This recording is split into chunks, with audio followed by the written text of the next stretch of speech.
Preston Bezos was born in Albuquerque, New Mexico on January 12, 1964, to Jackie Guys, a 17-year-old high school student. Guys divorced his biological father and married Miguel Bezos, a Cuban immigrant and petroleum engineer for Exxon. Miguel adopted 4-year-old Bezos in 1968. Bezos described his early computer experience in a 2001 interview with the Academy of Achievement. There was a company in Houston that had loaned excess mainframe computer time to this little elementary school. None of the teachers knew how to operate this computer, nobody did, but there was a stack of manuals, and me and a couple of other kids stayed after class and learned how to program this thing. As a teen, Bezos embarked on his first serious entrepreneurial effort, a summer camp based out of his house with an emphasis on science and literature. 5 students signed up at $150 a pop.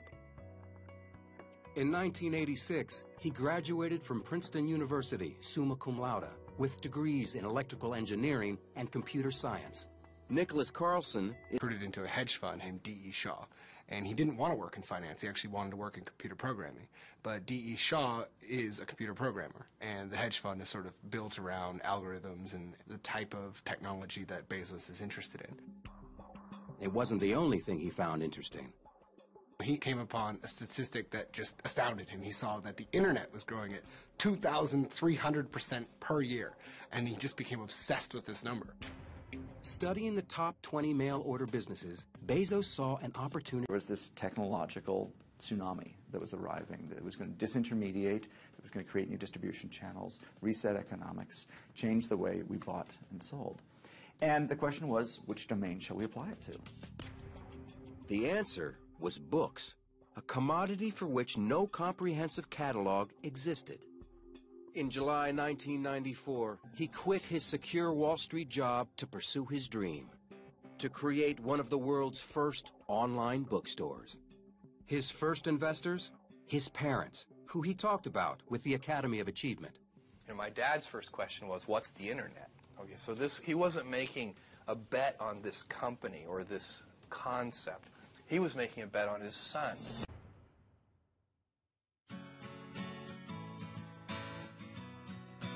In the summer of 1994, Jeff Bezos and his wife Mackenzie headed to Washington State, armed with $300,000 from his parents. Entrepreneur settled in Bellevue, Washington, and hired 2 programmers to write the code. Bezos related the story in a speech at Lake Forest College in 1998. I found a house that could serve as the first business, and it had a garage, and it seemed the right thing to do since there's a history of startups and garages. And this wasn't fully legitimate because it was a converted enclosed garage, but I considered it somewhat legitimate because it wasn't insulated. Those were not impressive offices. He dubbed the company Amazon, after the seemingly endless South American river with its countless tributaries. On July 16, 1995, Amazon.com opened its virtual doors to the public.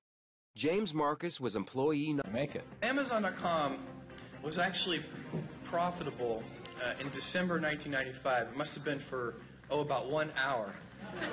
With a series of sly moves, Jeff Bezos built and rebuilt Amazon.com. If you ask a question that Jeff doesn't feel like is something they want to go into, the answer you get is going to be the laugh.